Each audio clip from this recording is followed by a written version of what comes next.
Chaque fois que décembre se profile, le système met en marche sa machinerie et sans nous en rendre compte, nous devenons des pièces parfaitement programmées.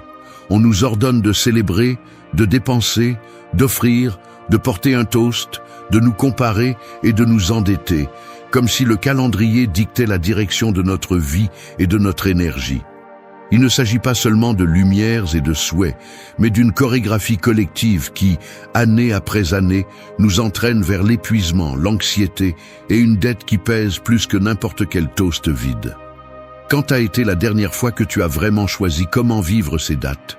La vérité inconfortable est que la plupart participent par habitude, par peur d'être le différent, par incapacité à supporter le poids de l'inconfort social. Le système le sait.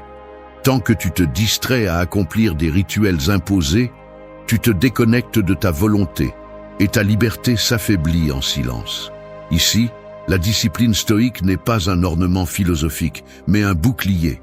Apprendre à observer, filtrer et résister à la manipulation est un acte de rébellion. Tu n'es pas libre si tu répètes ce que tout le monde fait. Ce qu'on te vend comme célébration est en réalité un mécanisme calculé pour que tu continues à courir dans la roue. Tu vas découvrir pourquoi la véritable autonomie ne commence pas par un toast, ni ne se termine par un compte vide, mais au moment exact où tu décides de cesser de vivre selon le scénario des autres et commences à regarder de face le coût réel de chaque acte.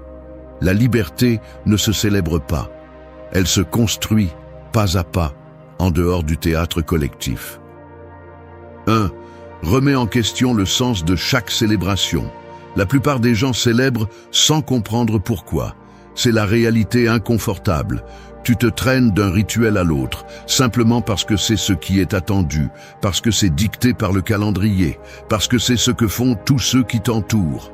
Tu ne remets pas en question, tu te contentes de répéter. Et dans cet acte automatique, tu livres ton énergie, ton argent et ton temps à un système qui se nourrit de ton obéissance aveugle. Crois-tu vraiment que faire des cadeaux, s'endetter et feindre la joie est un acte de liberté? Ce n'est pas le cas. C'est de la programmation. C'est la répétition d'un schéma qui ne t'appartient même pas, mais que tu défends bec et ongle parce qu'il te donne un minimum de sentiment d'appartenance et parce que le défier te ferait sentir mal à l'aise en dehors du troupeau. Cet inconfort est précisément la porte que tu ne veux pas franchir, car il exige que tu penses par toi-même et que tu assumes le coût d'être différent. C'est brutal, comme on t'a appris à associer célébration avec dépense, avec excès, avec l'obligation d'aller bien et de paraître heureux, même si à l'intérieur, la fatigue et l'insatisfaction s'accumulent comme une dette émotionnelle qui ne se termine jamais de se rembourser. Tu as appris à mesurer la valeur d'une date par la taille du banquet, la quantité de cadeaux ou le nombre de photos souriantes que tu parviens à publier sur les réseaux. Mais tu t'arrêtes rarement pour te demander « Quel est le véritable sens de tout cela pour moi ?» Que recherchais-je, au-delà de suivre le scénario imposé par la culture et le marché? Chaque fois que tu acceptes cette célébration sans filtre, tu renforces le mécanisme de contrôle mental que d'autres ont conçu pour toi. Tu n'es pas le protagoniste, tu es une pièce de la machine. Chaque toast sans conscience est un pacte silencieux avec ta propre insatisfaction. Il ne s'agit pas de détester les fêtes, ni de devenir un ermite amer. Il s'agit de retirer le bandeau et de voir la structure qui soutient cette illusion collective. Si tu ne prends pas la responsabilité de remettre en question le sens de chaque célébration, tu vas continuer à être piégé dans le cercle épuisant des attentes externes, de la comparaison constante et du consumérisme programmé. Personne ne va briser ce cycle pour toi. Tu n'as pas le droit de te plaindre de la fatigue, de la dette ou du vide si tu n'es pas capable de regarder ces dates d'un regard froid et direct. Si tu refuses d'analyser pourquoi tu célèbres, alors tu mérites la gueule de bois émotionnelle et financière qui arrive ensuite. Personne ne t'oblige à suivre le scénario, seulement ta peur de te sentir mal à l'aise et ta paresse mentale à défier la coutume. Le stoïcisme n'est pas seulement méditer en silence ni réciter de belles phrases. C'est un outil brutal pour briser les mandats sociaux et couper les chaînes invisibles de la manipulation. Remettre en question le sens de chaque célébration est un acte de rébellion psychologique. Cela t'oblige à identifier où se termine ta volonté et où commence le conditionnement collectif. Cela te met face au miroir de tes propres excuses et t'oblige à voir le véritable prix de ton confort. Célébrer sans sens, c'est se rendre sans se battre. C'est la phrase que tu dois garder en mémoire lorsque l'impulsion de suivre le courant est plus forte que ton désir de vivre avec intention. Ne cherche pas d'excuses. Si la célébration ne construit pas ton caractère, si elle te vide de l'intérieur et de l'extérieur, si elle n'existe que par peur de rester à l'écart, alors c'est de la poubelle émotionnelle et tu dois avoir le courage de la rejeter. L'autonomie ne se hérite pas, elle se conquiert. Chaque fois que tu refuses de revoir le sens de ce que tu célèbres, tu t'éloignes de la liberté et tu t'enchaînes un peu plus au système. Remettre en question est le premier acte de liberté. Tu ne dois rien aux dates, ni aux coutumes, ni à la pression sociale. Tu te dois de l'honnêteté, et cela commence par regarder de front le design artificiel des célébrations, et décider, une fois pour toutes, si tu vas continuer à obéir ou si tu vas commencer à vivre selon tes propres termes. 2. Protège ton attention des stimuli massifs. Tu entres dans un magasin un jour de décembre et la première chose que tu remarques est l'assaut de lumière, de musique répétitive et d'offres à chaque coin. Il n'y a pas de répit. Tout est conçu pour capter ton attention et diriger tes pas. Tu ressens la pression, même si tu ne l'identifies pas immédiatement. C'est une machinerie qui connaît tes points aveugles. La peur de rester à l'écart, le désir d'appartenir, le besoin de te sentir partie intégrante de quelque chose. Dans cet environnement, ton attention cesse de t'appartenir. On te l'arrache, on la fragmente, on la vend. Tu penses à juste un achat et tu finis avec des sacs que tu n'avais jamais prévus, justifiant chaque dépense, comme si tu devais te convaincre que c'était nécessaire. Ce qui semble être une décision spontanée est un scénario que d'autres ont écrit pour toi. Et tu ne t'en rends compte que lorsque tu ressens le poids du regret quelques heures plus tard, dans la solitude de ta maison. Céder ton attention, c'est céder ton pouvoir. C'est le piège que tu vois le moins et que tu paies le plus. Le mécanisme est subtil, mais brutal. Tout est construit pour activer tes réflexes émotionnels, pas ta pensée critique. Il suffit d'une annonce bien placée, d'une chanson d'enfance, d'un message de juste aujourd'hui pour que ton esprit baisse sa garde. C'est là que tu échoues la plupart du temps, non pas parce que tu es faible ou naïf, mais parce que ton environnement a été créé pour te surstimuler et épuiser ton autodiscipline. La saturation de stimuli te rend réactif, te convainc de besoins qui n'existent pas et te fait oublier que ton attention est limitée, que tu ne peux pas la répartir indifféremment sans te perdre dans le processus. Chaque fois que tu acceptes cette surcharge, ta volonté s'affaiblit un peu plus, comme un muscle que tu cesses d'entraîner. Il ne s'agit pas seulement d'annonces et de vitrines. Les stimuli massifs arrivent aussi déguisés en messages familiaux, en invitations sociales, en la pression constante de bien paraître devant les autres. Tu commences à vivre à travers les attentes des autres, ajustant chaque geste pour t'intégrer et plaire, tandis que ton attention se dilue dans ce que les autres attendent de toi. C'est là que le système gagne, quand ta propre voix devient si faible que tu ne la reconnais plus. Tu cesses de te demander ce que tu veux, ce dont tu as besoin. Quel sens réel ont tes actions? Tu commences à réagir au lieu de choisir. La différence entre autonomie et obéissance est, bien souvent, la qualité de ton attention. C'est ici que le stoïcisme entre en jeu comme une défense pratique et brutale. Il ne s'agit pas d'éviter le monde, ni de refuser de participer, mais de choisir délibérément où tu places ton attention et quels stimuli tu autorises à entrer. Tu ne peux pas contrôler ce qui se passe à l'extérieur, mais tu peux entraîner ton esprit à ne pas se laisser kidnapper par chaque stimulus conçu pour te manipuler. L'attention est la porte de l'esprit. Si tu ne la protèges pas, tout le reste s'effondre. La discipline commence dans ce petit espace entre l'impulsion externe et ta réponse interne. C'est là que se forge le véritable caractère, dans la capacité à filtrer, à dire non, à choisir consciemment à quoi tu prêtes attention et à quoi tu refuses de répondre, même si cela te coûte de l'inconfort, même si cela implique de décevoir les attentes des autres. Ce n'est pas de l'égoïsme, c'est une autodéfense psychologique. La prochaine fois que tu ressens l'avalanche de stimuli, arrête-toi un instant. Demande-toi si ton attention est utilisée ou si elle est volée. Cet instant de conscience est le premier pas pour reprendre le contrôle que l'on exige tant de céder. Ce n'est pas facile, mais c'est nécessaire, parce que celui qui ne protège pas son attention finit par vivre la vie que d'autres ont choisie. 3. Décide de ta consommation, ne la suis pas. Je reconnais que pendant des années, ma consommation n'a jamais été une véritable décision. C'était une réaction déguisée en choix, une réponse automatique à ce que l'environnement me demandait. Une somme de petites concessions que je n'ai jamais suffisamment remises en question.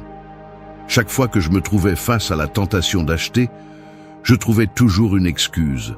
Le cadeau pour ne pas faire mauvaise impression, la nourriture supplémentaire au cas où il en manquerait, des vêtements neufs parce que l'occasion le mérite, la dette sous prétexte que cela se paiera plus tard. Au fond, j'étais incapable de distinguer ce que je voulais vraiment de ce que le système, la famille ou l'habitude m'avaient programmé à désirer. Ma consommation était le reflet de mon insécurité, de mon besoin d'approbation et de ma peur de me sentir hors de place. Il est difficile d'admettre que derrière chaque dépense inutile se cachait un renoncement silencieux à ma propre autonomie. Si tu l'analyses froidement, la logique de la consommation imposée pendant ces périodes fonctionne comme une machine parfaitement huilée. Les stimuli arrivent en cascade, d'abord la pression sociale, puis la comparaison, et enfin la promesse trompeuse que l'achat de quelque chose résoudra un manque intérieur. La séquence est précise. On te fait sentir insuffisant, on t'offre une solution emballée et on te félicite de participer. Ainsi, tu deviens un rouage de plus, répétant des mouvements qui semblent volontaires mais qui ont un propriétaire extérieur. Rien de tout cela n'est le fruit du hasard. Le système sait que tant que ta décision de consommer est réactive, tu es prévisible et manipulable. Il n'y a pas de liberté là-dedans, juste une illusion de contrôle. La clé réside dans la manière dont tu décides où va ton argent et ton énergie. Il ne s'agit pas de diaboliser la consommation, mais de démasquer son origine. Si ce que tu achètes répond à une pression, à une peur ou à un besoin de t'intégrer, le coût est toujours plus élevé qu'il n'y paraît. Le prix ne se trouve pas seulement sur le ticket de caisse, mais dans la fracture de ton caractère, dans l'affaiblissement de ta volonté, dans cette fatigue silencieuse que tu ressens après avoir cédé encore une fois. La différence entre décider et suivre réside dans le filtre mental que tu appliques avant d'agir. Te poser, de manière inconfortable et honnête, la question de l'origine de cet élan et à qui il profite réellement. Reprogrammer la consommation est un travail inconfortable, car cela implique de mettre des limites là où il n'y avait auparavant que des habitudes. Cela signifie dire non même si cela dérange les autres, supporter le regard de désapprobation et résister à l'envie de te justifier chaque fois que tu choisis différemment. C'est entraîner ton attention pour que le désir ne soit pas un reflet, mais une conséquence logique de tes valeurs. Le stoïcisme le dit sans détour. Tu n'es pas libre tant que tu continues à acheter ce dont tu n'as pas besoin. Cette phrase est brutale, mais nécessaire. Parce que chaque décision de consommation, si petite soit-elle, est aussi une décision sur qui a le contrôle de ta vie. Rien de tout cela n'est théorique. C'est un exercice quotidien de filtrage, de mise à l'épreuve de tes véritables priorités et de rappel que la consommation ne te définit pas, ne te donne pas de valeur et ne te protège pas de la solitude ou de l'inconfort. La consommation délibérée est une déclaration d'indépendance mentale.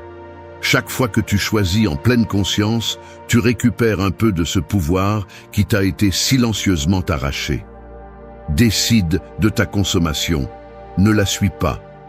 Cette différence, bien qu'elle semble petite, est le seuil entre une vie conçue par d'autres et une vie choisie par toi. Personne ne peut le faire à ta place. La responsabilité est inconfortable, mais c'est aussi le seul chemin vers la véritable liberté. 4. Redéfinis la valeur de ton énergie. Pense à cela comme à la batterie d'un téléphone que tout le monde peut voir. Chaque geste d'approbation que tu offres, chaque engagement que tu acceptes par habitude, chaque heure passée dans des conversations qui te vident, épuise ta charge sans que tu ne t'en rendes compte. Il n'y a pas d'alarme, pas d'avertissement, juste cette lente descente du niveau interne jusqu'à ce que la fatigue te surprenne et que tu ne te souviennes plus où est passée ton énergie. Les autres, tout comme des utilisateurs affamés de Wi-Fi public, se connectent à ta réserve chaque fois que tu cèdes par inertie, chaque fois que tu offres ton temps à ce qui ne te rapporte rien et qui ne t'importe pas. La ville bouillonne autour de toi, les messages clignotent sur l'écran, le calendrier se remplit de rendez-vous et de réunions que tu n'as pas vraiment choisis. Dans ce scénario, le corps se déplace, répond, sourit et acquiesce. Mais l'esprit reste en arrière, comme quelqu'un traînant une valise trop lourde dans un aéroport sans fin. C'est là que la valeur de ton énergie doit être redéfinie, car personne d'autre ne le fera pour toi. La culture et le marché fonctionnent selon une logique de pillage silencieux. Ta disponibilité est une monnaie d'échange, ta présence physique une ressource à exploiter, ton enthousiasme un produit en promotion qui est attendu sans négociation. Observe les visages lors de n'importe quelle réunion de Noël. Il y a des mâchoires tendues, des sourires qui s'usent comme le vernis d'une vieille table, des regards qui se perdent entre les notifications du téléphone. Le corps est présent, mais l'énergie erre, dispersée en 1000 fragments que d'autres collectent et utilisent à leur avantage. L'épuisement n'est pas toujours visible, mais on le ressent quand tu rentres chez toi et que tu t'effondres sur le lit sans envie de rien, te demandant à quel moment tu t'es de nouveau vidé. Redéfinir la valeur de ton énergie, c'est comprendre que tout ce que l'environnement te demande ne mérite pas une réponse automatique. Chaque « oui » que tu prononces sans vouloir est un micro-prêt de vitalité que tu ne récupères jamais complètement. Chaque minute investie à plaire aux autres par peur d'être jugé est un paiement invisible dont la facture arrive sous forme d'épuisement, d'irritabilité, de cette sensation d'être toujours occupé mais jamais satisfait. Apprendre à filtrer les stimuli, à mettre un prix sur ton attention est un acte de respect de soi que peu osent exercer. Mais c'est la différence cruciale entre être une ressource étrangère et être le maître de ta journée. Le stoïcisme ne te demande pas de te cacher du monde, mais d'être implacable dans le choix de l'énergie que tu donnes. Le geste de dire non n'est pas de l'arrogance, c'est une protection. Le silence face à la pression collective est un investissement dans ta clarté mentale. Ton énergie est ton capital, personne d'autre ne la protégera si tu ne le fais pas. Ne vends pas à bas prix ce qui te coûte à recharger. Regarde avec honnêteté quelle célébration, quelles personnes et quels engagements te nourrissent vraiment et lesquels te pressent juste jusqu'à te laisser en réserve. La fête peut continuer sans toi, l'événement social peut se passer de ta présence, mais ton énergie perdue ne se récupère pas avec des likes ni avec des applaudissements vides. Le véritable changement se produit lorsque tu réalises que gérer ton énergie est aussi crucial que gérer ton argent ou ton temps. Tu cesses de te donner par peur du rejet et commences à investir dans ce qui renforce ton caractère, dans les relations qui t'élèvent, dans les espaces où tu peux respirer et penser sans la pression de t'intégrer. La qualité de ta vie dépend de l'endroit où tu places ton énergie. Si tu ne redéfinis pas sa valeur, tu resteras la source silencieuse qui alimente le spectacle des autres, tandis que ta réserve interne s'éteint peu à peu. L'autonomie commence au moment où tu décides de ne plus être la batterie portable des autres et commences à recharger uniquement sur ce qui t'importe vraiment. 5. Résiste à la pression d'agir comme tout le monde. Personne ne va t'applaudir pour penser différemment. C'est la dure réalité que la plupart préfèrent ignorer. Résister à la pression d'agir comme tout le monde implique de payer un prix, celui d'être pointé du doigt incompris, voire ridiculisé par ceux qui vivent enchaînés par l'habitude. Ne te laisse pas tromper par le discours bon marché de l'authenticité facile. Être différent quand tout le monde applaudit est simple, mais défier le script collectif en pleine saison de consommation de masse est une autre histoire. L'inconfort que tu ressens lorsque tu décides de ne pas suivre le courant n'est pas un défaut.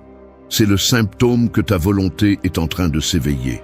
Mais c'est là que la plupart abandonnent sans se battre, justifiant leur obéissance par des phrases creuses comme « c'est juste une fois par an » ou « je ne veux pas de problème ». Des excuses. Ce qui te paralyse vraiment, c'est la peur de porter le poids de ta propre décision, la terreur que les autres remarquent que tu sors du moule et pendant un moment que tu cesses d'être invisible au sein du troupeau.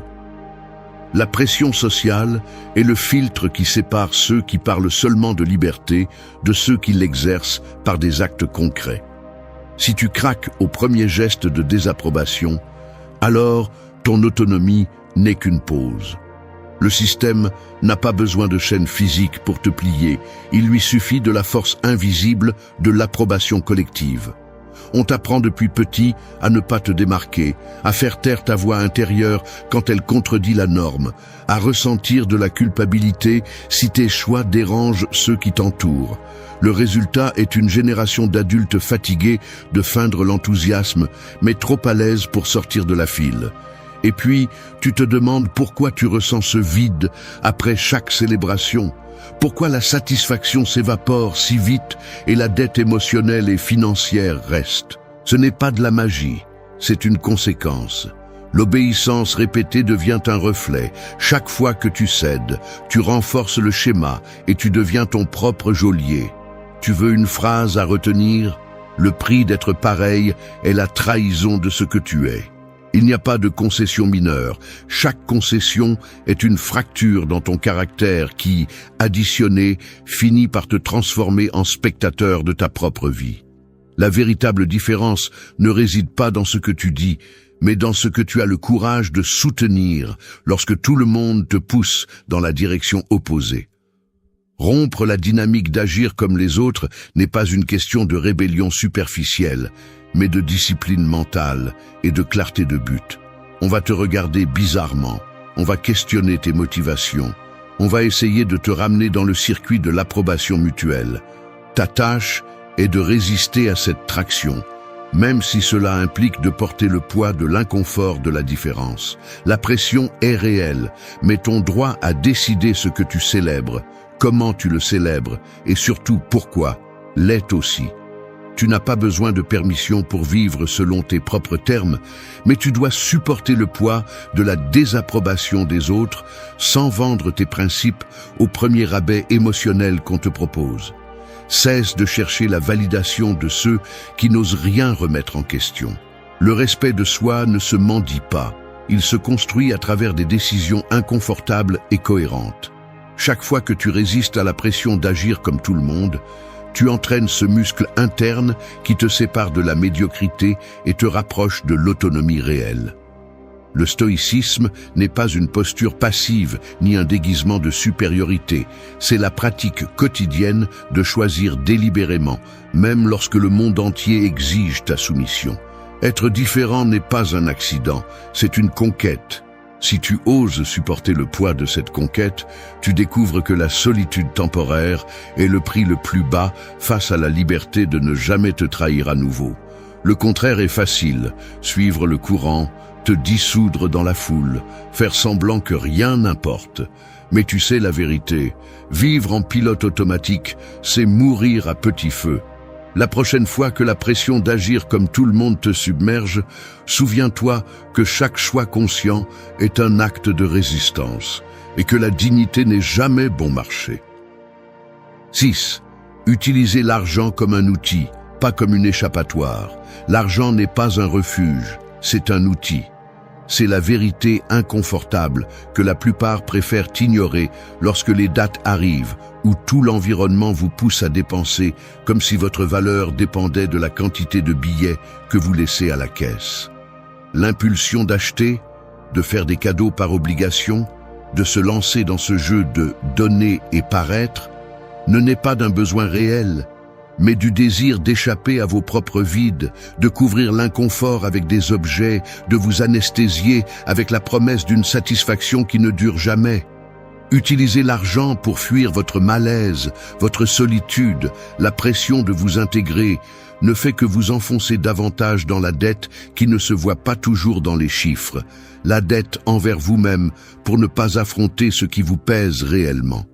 Il est facile de justifier chaque dépense avec l'excuse que c'est une occasion spéciale, mais cette phrase est le déguisement parfait de l'évasion. Parce qu'au fond, vous le savez, vous n'achetez pas des cadeaux, vous achetez de petites trêves à votre propre inconfort. Derrière chaque décision impulsive, derrière chaque carte que vous passez sans réfléchir, il y a une croyance installée depuis des années, que l'argent peut acheter la paix, l'acceptation, ou au moins quelques minutes de calme face à l'anxiété que vous ne voulez pas regarder en face. Mais le soulagement que procure le fait de dépenser impulsivement est aussi fragile qu'un bandage sur une plaie que vous ne laissez jamais cicatriser. On vous a appris à associer l'argent à l'évasion, évasion du jugement des autres, de la peur d'être moins, du silence inconfortable à une table pleine de gens qui sourient par habitude. Le système sait que tant que vous utilisez l'argent pour fuir, vous ne le verrez jamais comme un outil, mais comme une bouée de sauvetage qui finit toujours par vous enfoncer davantage. Le piège fonctionne parce qu'il se nourrit de votre besoin d'évasion, pas de votre véritable volonté. Reconnaître ce mécanisme interne est brutalement inconfortable, mais nécessaire si vous voulez sortir du cycle. L'argent n'a de sens que lorsque vous l'utilisez pour construire, pas pour couvrir, pour investir dans ce qui vous renforce, pas dans ce qui vous endort. Chaque fois que vous dépensez pour éviter de sentir, le prix est double. Vous perdez votre épargne extérieure et vous vous endettez encore plus avec votre intégrité. L'acte d'acheter devrait passer par le filtre de l'utilité, de la cohérence avec vos valeurs et de la question inconfortable de savoir si vous choisissez depuis la liberté ou depuis l'évasion. La plupart n'osent pas se confier parce qu'ils craignent qu'en regardant de front leur relation avec l'argent, les justifications qu'ils ont soutenues pendant des années s'effondrent. Mais cette sincérité est la seule véritable issue. Dépenser pour fuir est une défaite invisible. Rappelez-vous cette phrase la prochaine fois que votre main cherchera le portefeuille sans que votre esprit soit présent. L'utilisation consciente de l'argent est un acte de discipline silencieuse. Ce n'est pas se refuser tout, ni devenir un martyr de l'austérité, mais assumer la responsabilité de décider depuis la lucidité, pas depuis l'impulsion. L'argent bien utilisé vous donne des options, renforce votre autonomie et devient une extension de votre volonté, pas une chaîne de plus. Mais cela n'arrive que lorsque vous avez le courage de freiner, de vous interroger avec une honnêteté brutale sur pourquoi et pour qui vous dépensez. Lorsque vous choisissez depuis la conscience, même l'acte le plus simple d'achat ou de cadeau se transforme en une déclaration d'indépendance intérieure. Le véritable luxe est de ne pas avoir besoin de fuir vous-même. Entraîner cette vision nécessite une vigilance constante, car le monde ne va pas cesser de vous offrir des excuses pour dépenser dans ce dont vous n'avez pas besoin. Chaque fois que vous utilisez l'argent comme un outil au lieu d'un refuge, vous récupérez une partie de votre pouvoir. L'argent ne résout pas les vides, il ne fait que les déguiser. Si vous parvenez à graver cette idée, chaque décision financière cesse d'être une fuite et devient un acte de construction. Ainsi commence la véritable liberté, lorsque vous cessez d'utiliser l'argent pour fuir et commencez à l'utiliser pour avancer. 7. Choisis tes rituels, pas ceux hérités. Un dimanche comme les autres, après le repas en famille, quelqu'un propose de faire le même toast que d'habitude. Personne ne se demande si ce rituel a encore un sens. On se contente de répéter la séquence. Mots usés, rires automatiques, photos avec la même pose d'année en année. À cet instant, cela semble innocent, presque inévitable, mais ce qui se passe réellement est un ajustement silencieux de tes propres limites. Chaque fois que tu acceptes un rituel hérité sans l'examiner, tu renforces l'idée que ton temps, tes gestes et même tes émotions peuvent être administrés par habitude et non par choix. Le système social s'appuie sur ces petits actes non questionnés pour te maintenir prévisible, pour s'assurer que ta vie suit un scénario écrit par d'autres, où la tradition pèse plus que l'honnêteté. La cause n'est la malveillance de personne, mais la peur collective de défier ce qui est connu et d'affronter l'inconfort de la différence. Lorsque tu analyses la logique derrière ces rituels, tu vois qu'ils fonctionnent comme des ancrages psychologiques. Ce sont des mécanismes qui te lient à la répétition, sous prétexte d'identité, d'union, de normalité. Mais à quel prix? Le coût est de perdre la faculté de choisir ce que tu célèbres et comment tu le fais. Tes rituels deviennent des exigences externes et ton autonomie s'érode à chaque geste automatique. Le résultat est une vie qui, bien qu'elle semble tienne en surface, répond davantage à la programmation collective qu'à tes véritables priorités. C'est là que réside le piège. Plus tu répètes l'hérité sans filtre, plus il devient difficile de distinguer ce qui t'importe vraiment de ce que l'on t'a seulement appris à valoriser. La répétition sans sens est l'usine de la médiocrité. Cette phrase devrait toujours être présente à ton esprit lorsque tu ressens la tentation de ne pas questionner. Il ne s'agit pas de détruire tous les rituels, ni de rejeter la convivialité par principe, mais de filtrer avec rigueur ce qui mérite d'être conservé et ce qui n'a plus sa place dans ta vie. Le stoïcisme propose ce filtre. Te demander avec une brutalité honnête si chaque rituel ajoute ou soustrait à ton caractère, s'il te rapproche de la liberté ou t'enchaîne un peu plus.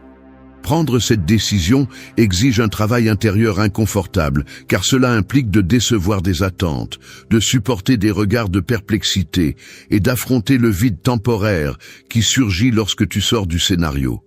Mais cet inconfort est le juste prix de l'autonomie, la capacité de choisir tes propres rituels, même si cela signifie être seul un temps ou sembler bizarre aux yeux de ceux qui n'osent jamais remettre quoi que ce soit en question. Le confort est l'ennemi du choix. Chaque fois que tu cèdes par inertie, le muscle de ta volonté s'atrophie un peu plus. L'analyse doit être froide. Quels rituels te construisent et lesquels n'existent que par pression ou par peur du désaccord? À qui sert-il que tu participes sans réfléchir? Si la réponse est que tu répètes seulement pour éviter les conflits ou pour ne pas te sentir différent, alors ce rituel ne t'appartient pas. Tu as le droit et la responsabilité de redessiner tes propres symboles, de créer des façons de célébrer ou de marquer le temps qui reflètent tes valeurs actuelles, pas seulement celles qui t'ont été héritées sans consultation. Choisir tes rituels n'est pas un acte de rébellion vide, mais de maturité psychologique.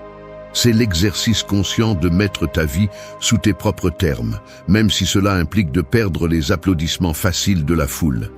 La vraie liberté commence lorsque tu décides de ne plus être l'écho des coutumes des autres et que tu oses être l'architecte de tes propres actes. 8. Construire la liberté en agissant en dehors du script. Ce qui est inconfortable dans tout cela, c'est que chaque fois que je décide de ne pas suivre le script, je ne le fais pas avec la certitude de celui qui a déjà trouvé toutes les réponses, mais avec le poids interne du doute et l'inconfort de me sentir hors de place. Il y a un moment où tu te rends compte que tu ne corresponds pas à la scène que d'autres ont montée. Tu es dans la salle. Tout le monde répète des blagues que tu connais par cœur. Quelqu'un débouche une bouteille avec l'enthousiasme appris des années précédentes et tu perçois la chorégraphie exacte de gestes, de rires et de phrases qui se répètent comme dans un cycle programmé. Ton corps est assis à la table, mais ton esprit enregistre chaque petit détail. L'échange de regards quand tu décides de ne pas lever ton verre, le silence gênant quand tu refuses une invitation, la tension subtile dans la mâchoire de celui qui sent que ta simple négation menace l'équilibre rituel. Ce n'est pas facile, ce n'est pas héroïque, c'est simplement honnête. Tu ressens le poids de la différence, la pression des attentes flottant dans l'air, le froid laissé par l'isolement volontaire. Mais quelque chose s'active à cet instant. Ce n'est pas une rébellion vide, mais la clarté brutale de savoir que chaque acte en dehors du script est, en réalité, un acte de construction interne. La liberté ne se voit pas, mais elle se ressent dans le pouls accéléré lorsque tu décides de ne pas participer à une dépense inutile, dans la sueur froide qui parcourt ton dos, lorsque tu préfères le silence à la conversation vide, dans le regard de surprise de ceux qui ne comprennent pas pourquoi tu choisis de passer une nuit seule, à lire ou à écrire, au lieu de te joindre à la célébration programmée. L'environnement social répond rapidement. Gestes de désapprobation, questions gênantes, le murmure que tu es devenu étrange. Et là, juste là, c'est là que commence le vrai travail. Personne ne te prépare à l'inconfort physique de briser le moule, la tension dans les épaules, le cœur qui s'accélère lorsque tu sens les yeux se fixer sur toi, la sensation d'être sur le bord de la photo de groupe, même si tu es au centre de la salle. Mais c'est le véritable coup d'entraîner l'autonomie, supporter l'inconfort immédiat pour gagner en clarté à long terme. Agir en dehors du script ne signifie pas crier ta différence, ni chercher de l'attention, mais soutenir des décisions petites et cohérentes au milieu de la pression. C'est le geste de ne payer que pour ce dont tu as besoin. La fermeté de dire « non, merci » quand tout te pousse à accepter. Le calme de rester chez soi quand l'agenda social exige une présence obligatoire. Chacun de ces actes est une brique dans ta liberté. La liberté se construit dans l'inconfort, geste par geste. Il n'y a pas de grands discours, juste des choix concrets qui s'enchaînent jusqu'à former un caractère difficile à manipuler. Le quotidien devient le véritable terrain d'entraînement. Le supermarché rempli de stimuli conçus pour activer ton impulsion réactive, le groupe familial qui insiste sur le fait que c'est ainsi que cela a toujours été fait, le collègue qui attend que tu dépenses plus juste pour ne pas rompre l'harmonie. Chaque fois que tu choisis selon ton propre critère, même si personne ne le célèbre, tu marques une limite invisible que personne d'autre ne peut tracer pour toi. Le prix est réel, moins d'acceptation automatique, plus de solitude transitoire, l'inconfort de te sentir observé comme si tu étais une erreur dans la matrice. Mais derrière cette friction, la récompense est tangible, des jours plus légers, moins de dettes, une énergie qui ne s'épuise pas à plaire à tout le monde et surtout la certitude que tes actions répondent à ta volonté et non à la programmation collective. Sortir du script n'est pas un acte de rupture spectaculaire, mais la somme quotidienne de micro-décisions inconfortables. L'autonomie s'entraîne dans le supermarché, à table, sur l'écran de confirmation d'un achat que tu décides de ne pas faire. Chaque acte en dehors du script est un investissement dans ton caractère.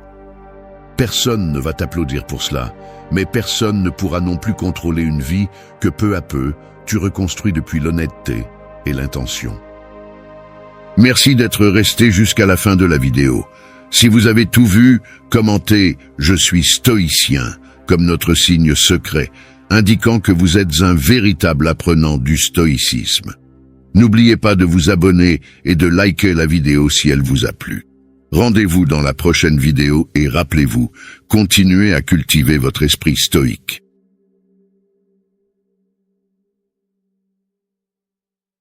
Les gens te jugent avant même que tu aies fini une phrase. Non pas pour ce que tu dis, mais pour la façon dont tu le dis. Ta voix, ton calme, tes pauses en disent plus que tes mots. Et c'est là le problème. Beaucoup parlent pour être entendus, peu parlent pour être compris. Le véritable pouvoir ne réside pas dans le fait de parler beaucoup, mais de parler avec intention. Communiquer à partir de la présence, pas du besoin d'impressionner. La plupart des conversations aujourd'hui sont des batailles d'ego. Tout le monde veut avoir raison, personne ne veut comprendre. Mais celui qui maîtrise son esprit maîtrise sa voix. Et celui qui maîtrise sa voix maîtrise l'ambiance. Le stoïcisme l'a enseigné il y a des siècles. Ne cherche pas à avoir le dernier mot, cherche à avoir le mot juste. Parler avec pouvoir n'est pas s'imposer, c'est avoir le contrôle. C'est choisir quand parler et quand laisser le silence parler pour toi. Une personne authentique n'a pas besoin de remplir les espaces avec du bruit. Chaque mot qui sort de sa bouche a du poids, parce qu'il provient de la clarté, pas de l'anxiété. Sa présence communique plus que ses phrases. Son calme impose le respect sans effort. C'est la différence entre celui qui cherche l'attention et celui qui projette l'autorité.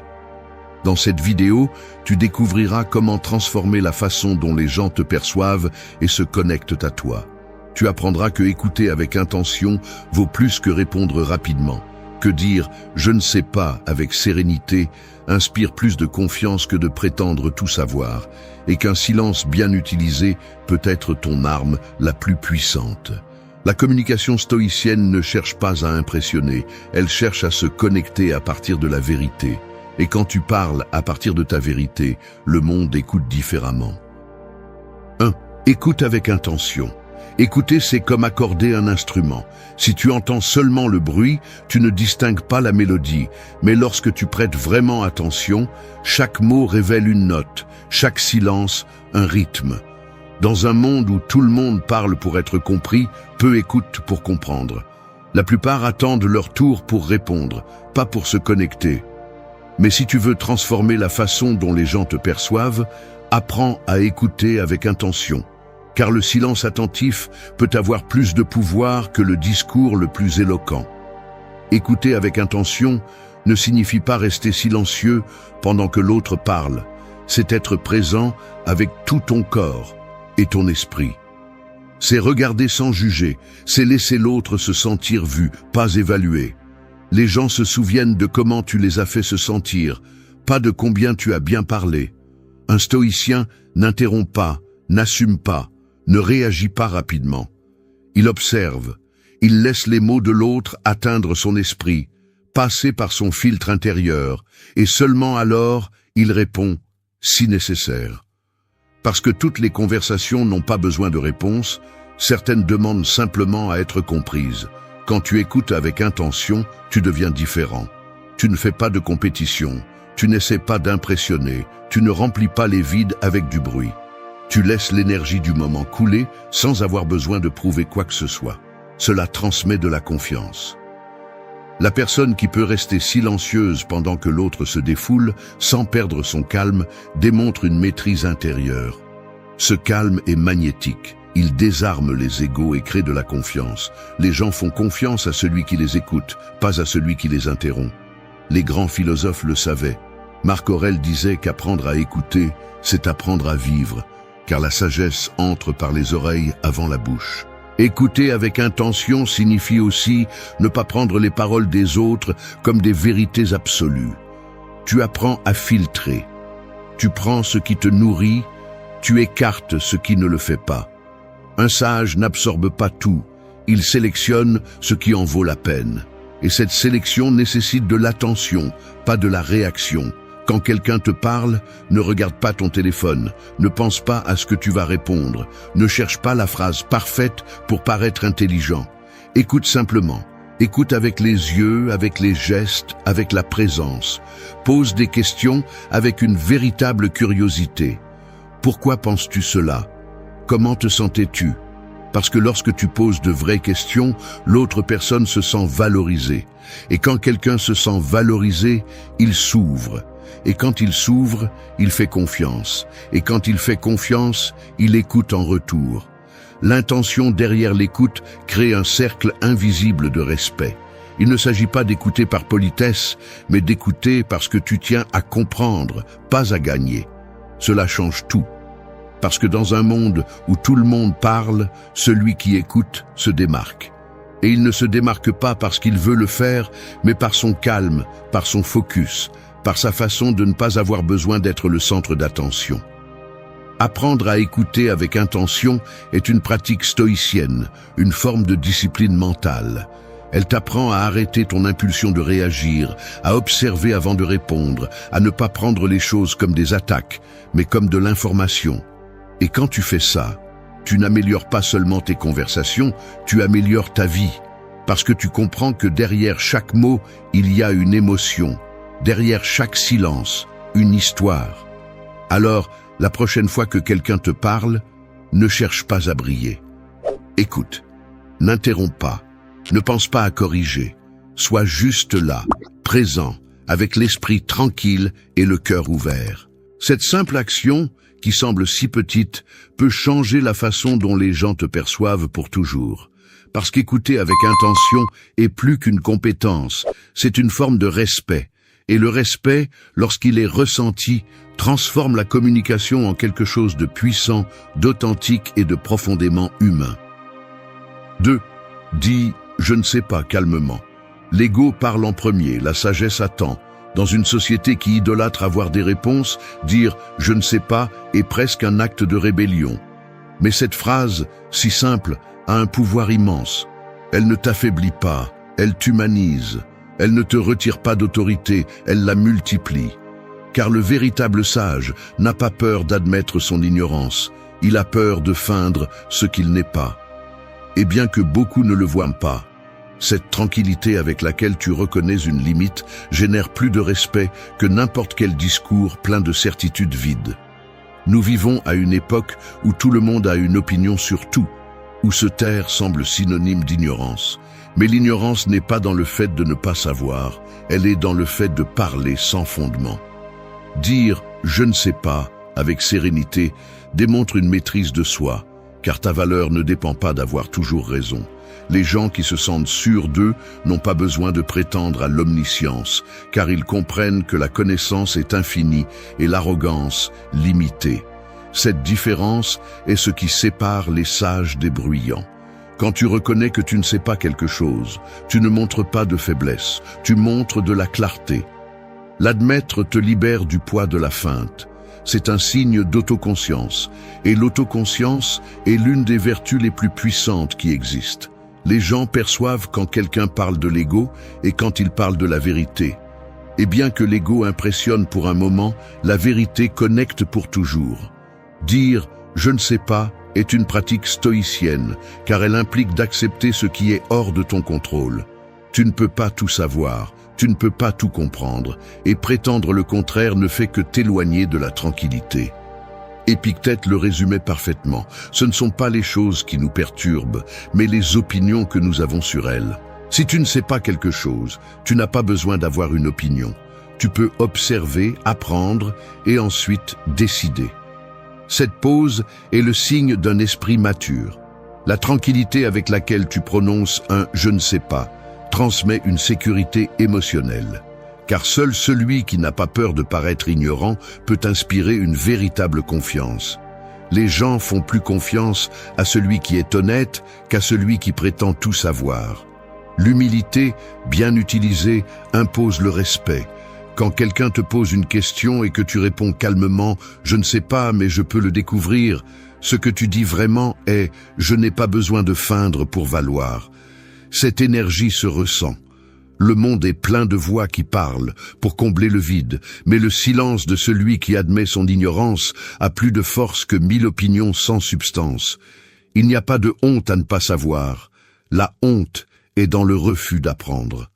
Quand tu admets que tu ne sais pas, tu fais de la place pour apprendre quelque chose de nouveau. Tu deviens plus accessible, plus authentique, plus humain. Dire « je ne sais pas » te protège aussi. Il te sauve d'entrer dans des discussions absurdes, de défendre des idées que tu ne comprends pas, de perdre du temps à prétendre. Il t'apprend à écouter plus et à parler moins. Et quand tu parles, tes mots ont plus de poids parce qu'ils viennent de la réflexion, pas du besoin d'impressionner. Chaque fois que la vie te met dans une situation où tu n'as pas de réponse, respire, regarde-le dans les yeux et dis calmement « je ne sais pas ». Non pas comme une reddition, mais comme une preuve d'intelligence émotionnelle. Celui qui reconnaît sa limite ne se rétrécit pas, il se renforce. Et cette force silencieuse est ce qui fait que les autres te voient avec respect. Parce qu'au final, celui qui sait tout n'apprend rien. Mais celui qui admet ne pas savoir grandit chaque jour. Le stoïcien ne cherche pas à avoir toutes les réponses, il cherche à avoir la bonne attitude face à l'inconnu. Et cette attitude, celle d'accepter avec sérénité ce qu'il ne comprend pas encore, est ce qui transforme un simple « je ne sais pas » en une déclaration de pouvoir.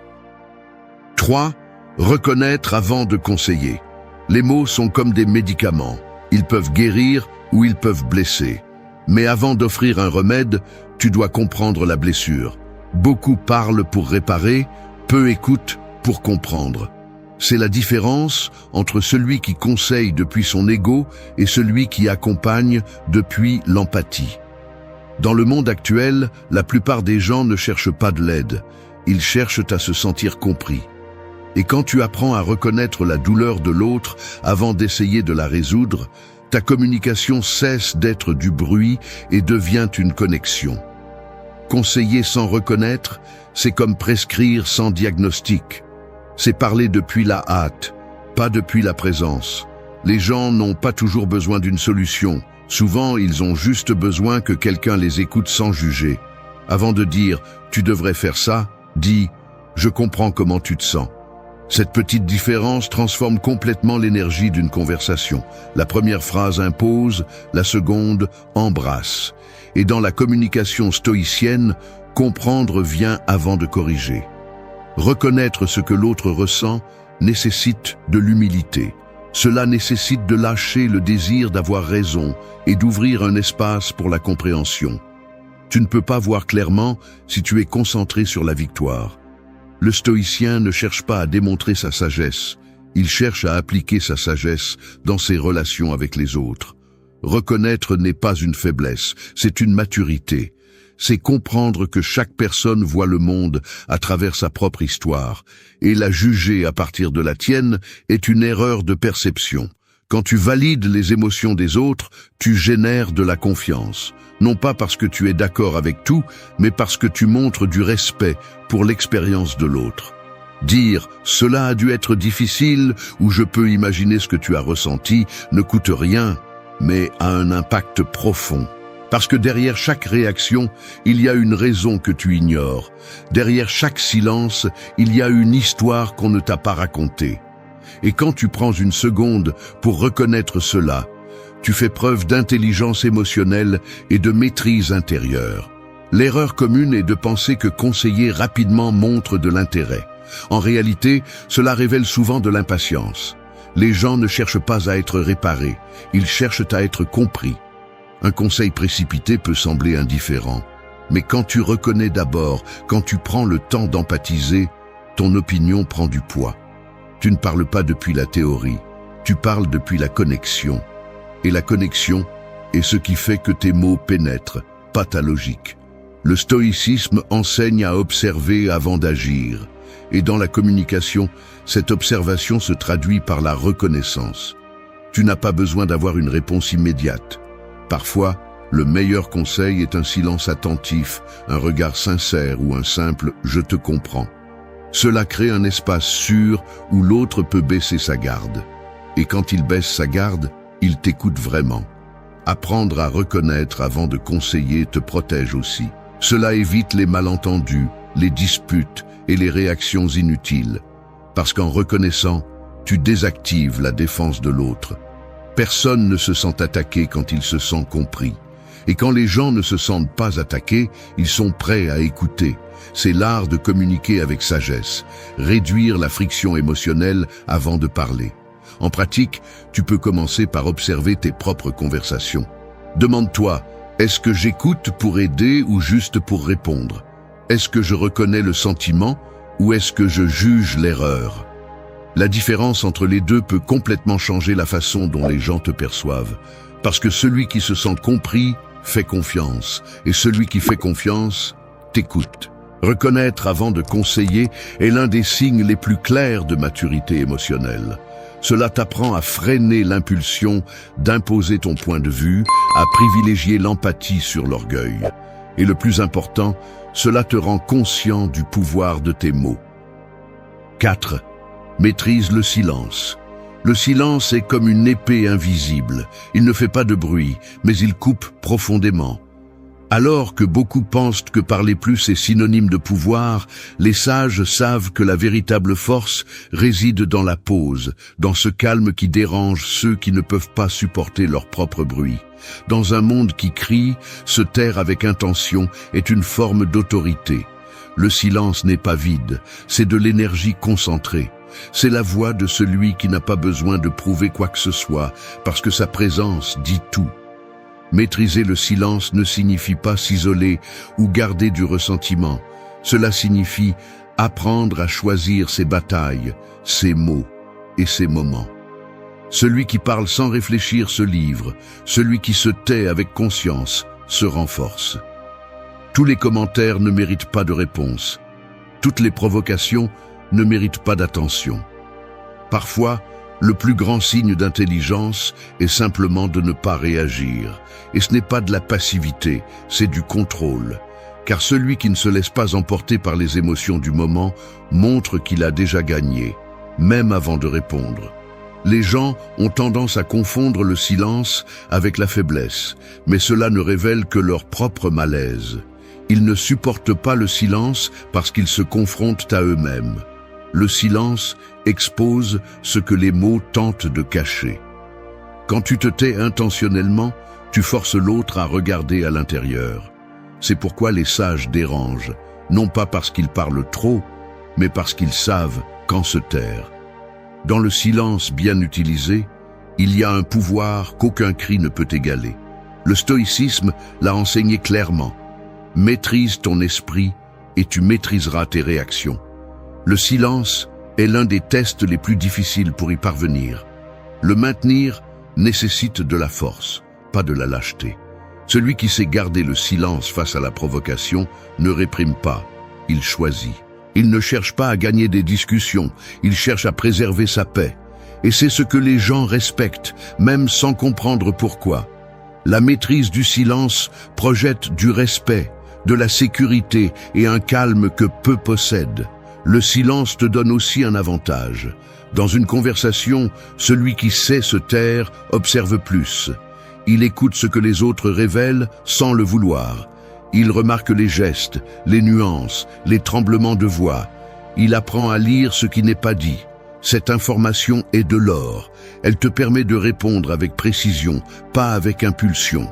Et cette précision est ce qui distingue quelqu'un de mature émotionnellement de quelqu'un de réactif. Dans la vie quotidienne, maîtriser le silence se traduit par de petites actions. Ne pas répondre immédiatement à un message quand tu es contrarié, ne pas te justifier devant quelqu'un qui ne veut pas te comprendre, ne pas expliquer l'évident à quelqu'un qui a déjà décidé de ne pas t'écouter. Chaque fois que tu choisis le silence par sagesse et non par peur, tu renforces ton pouvoir intérieur. Tu deviens maître de toi-même. Mais maîtriser le silence n'est pas seulement utile pour te défendre, c'est aussi utile pour te connecter. Un silence authentique pendant que tu écoutes quelqu'un démontre plus d'intérêt que 1000 conseils. Tu lui dis sans mots, « Je suis là, avec toi ». Le silence peut t'embrasser, peut guérir, peut contenir. Si tu sais l'utiliser avec empathie, il devient une forme d'amour. Pratique de rester silencieux, non pas comme une punition, mais comme une stratégie. Observe comment les gens réagissent quand tu ne réponds pas tout de suite, comment l'énergie change quand tu décides de ne pas suivre une discussion inutile. Tu remarqueras quelque chose de curieux. Le silence impose le respect. Non pas par peur, mais parce qu'il montre la maîtrise. Personne ne peut manipuler celui qui ne réagit pas. Personne ne peut contrôler celui qui sait attendre. Le silence est la voix de l'esprit en paix. Et quand tu apprends à le maîtriser, ta présence devient plus puissante, ta communication plus efficace et ton influence plus profonde. Tu n'as pas besoin d'élever la voix pour être entendu, tu as besoin d'élever ton autocontrôle. 5. Apprécie vraiment. La reconnaissance sincère est comme le feu par une nuit froide. Elle n'a pas besoin d'être grande pour réchauffer, mais si elle est authentique, on la ressent. Dans un monde où les mots sont dévalués, où l'on dit « je t'admire » ou « merci » par habitude, apprécier vraiment est devenu un acte rare et puissant. La plupart des gens ne savent pas apprécier sans exagérer, ni reconnaître sans chercher quelque chose en retour. Mais lorsque tu apprends à apprécier à partir de la vérité, sans fioriture ni intérêt, tu commences à transformer la façon dont les gens te voient et la façon dont tu perçois toi-même le monde. Apprécier n'est pas flatter, c'est observer consciemment ce qui est précieux chez les autres et le reconnaître avec respect. La flatterie cherche l'approbation, l'appréciation crée une connexion. Quand tu dis à quelqu'un « j'aime comment tu fais ça » sans rien attendre en retour, tu construis de la confiance. Et la confiance ne s'impose pas, elle se gagne avec des gestes réels. Les mots sincères ont un poids qui n'a pas besoin de volume, car celui qui parle avec authenticité transmet une énergie qui ne peut pas être feinte. Les stoïciens enseignaient que la gratitude et la reconnaissance sont des vertus qui naissent de la maîtrise de soi. Il ne s'agit pas seulement de remercier pour le bien, mais d'avoir les yeux ouverts pour voir ce que beaucoup tiennent pour acquis. Apprécier vraiment, c'est remarquer les petits efforts, les gestes qui passent inaperçus, les actes qui révèlent le caractère. C'est regarder au-delà de l'évident et donner de la valeur à l'humain. Quand tu le fais, tu changes l'atmosphère de tes relations. Les gens se sentent vus, et quand quelqu'un se sent vu, il s'ouvre, fait confiance et te perçoit avec respect. L'appréciation authentique a un effet double. Elle élève l'autre et t'élève toi-même. Parce que lorsque tu pratiques la reconnaissance sincère, tu entraînes ton esprit à se concentrer sur ce qui est précieux, pas sur ce qui est négatif. Tu arrêtes de regarder ce qui manque et tu commences à remarquer ce qui est déjà là. Cela transforme ton état d'esprit. Tu deviens plus serein, plus reconnaissant, plus conscient. Et cette conscience se projette dans ta façon de communiquer. Apprécier demande aussi du courage. Nous vivons dans une culture où montrer de l'admiration est confondu avec de la faiblesse. Mais seuls les forts peuvent reconnaître la grandeur des autres sans se sentir inférieur. Celui qui apprécie vraiment ne rivalise pas. Il s'inspire. Il n'envie pas. Il apprend. Et cette attitude, bien qu'elle semble subtile, change complètement la façon dont les autres te perçoivent. Parce que tu projettes de la sécurité, pas du besoin. Tu démontres de la maturité, pas du manque. Apprendre à apprécier signifie aussi le faire au bon moment, pas après, pas quand il est déjà trop tard. La plupart des gens attendent des occasions spéciales pour reconnaître quelque chose qui pourrait changer la journée de quelqu'un dès maintenant. Mais les mots opportuns ont plus de pouvoir que les discours tardifs.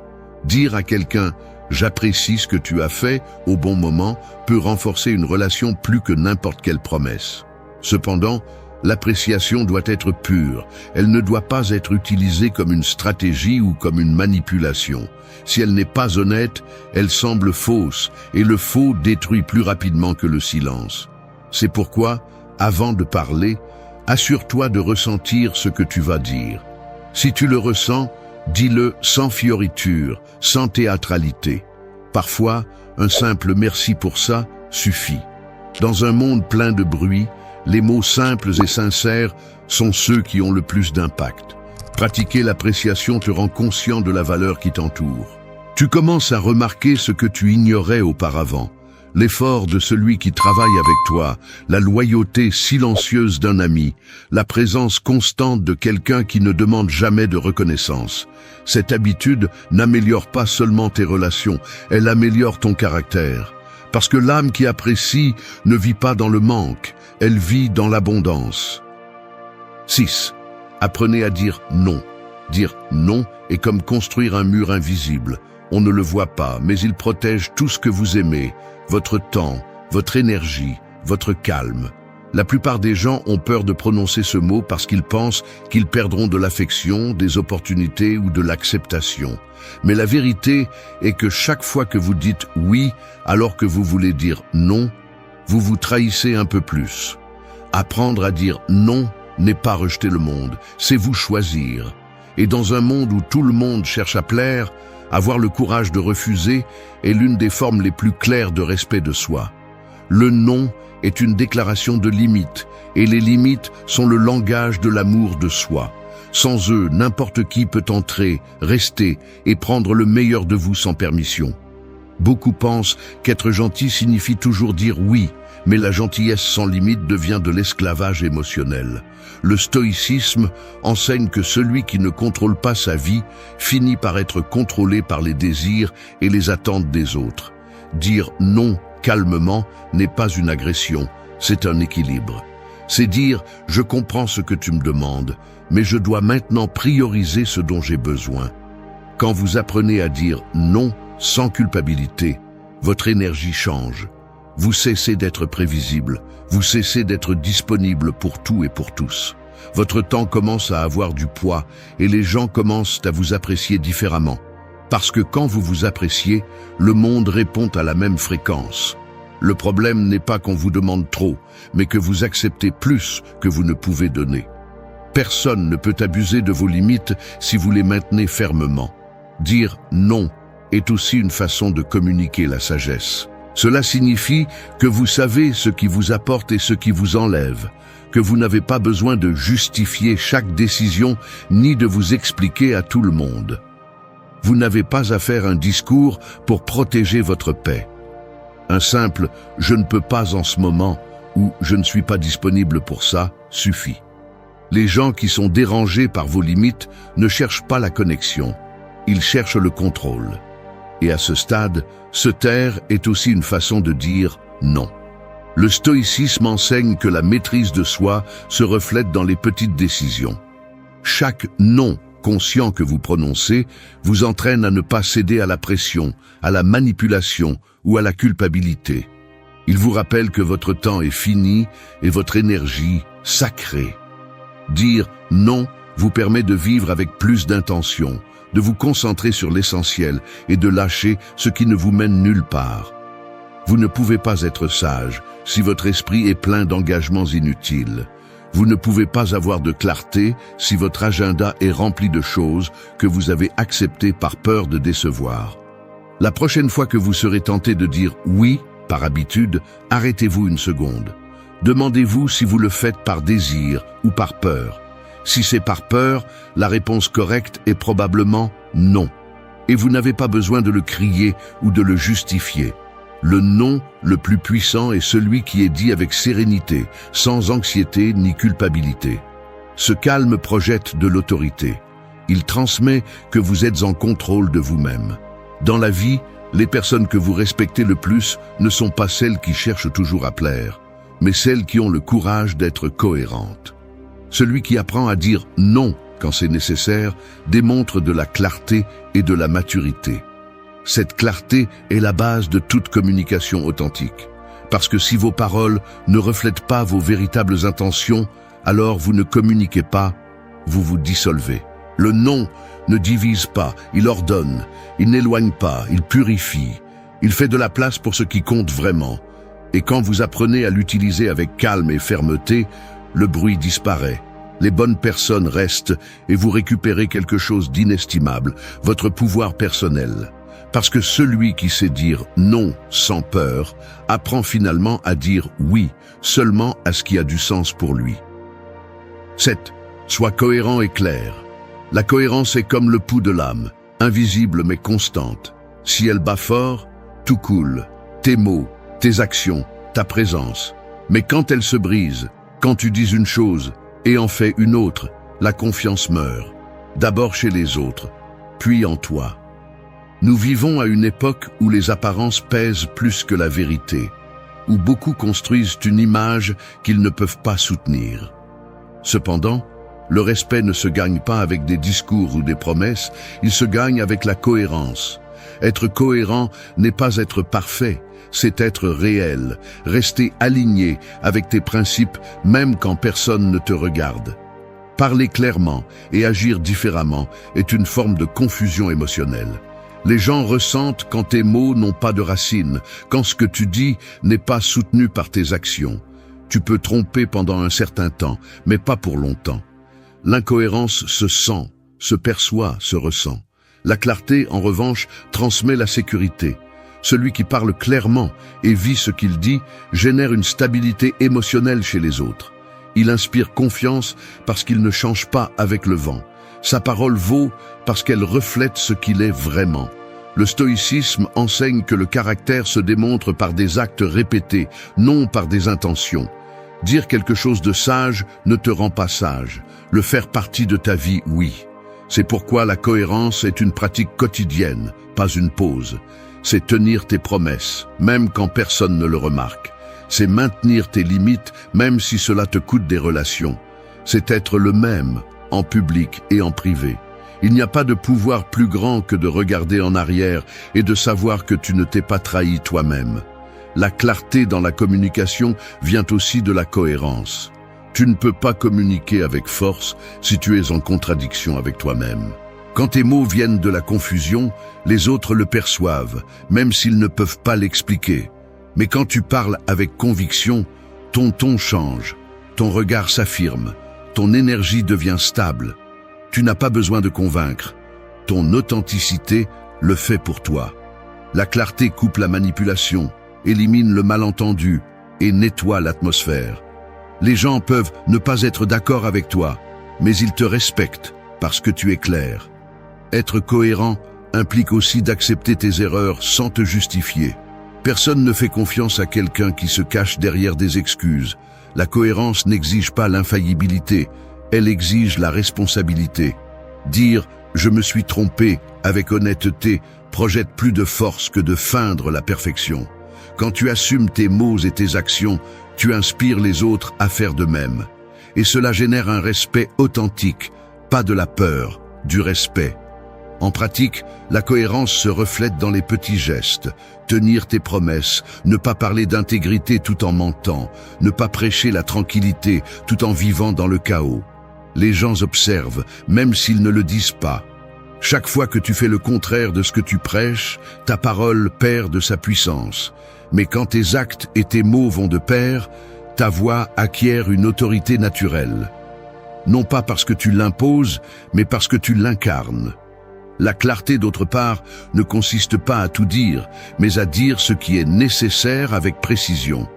Parler clairement, c'est parler sans détour, sans fioriture, sans peur.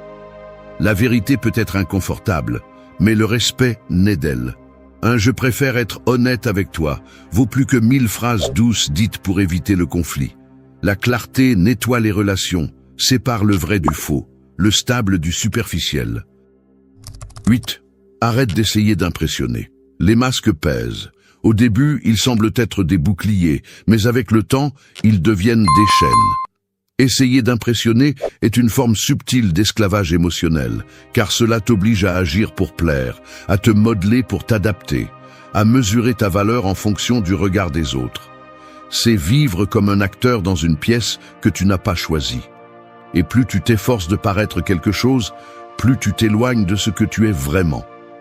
En revanche, lorsque tu arrêtes d'impressionner, tu récupères quelque chose que personne ne peut te donner, ton authenticité.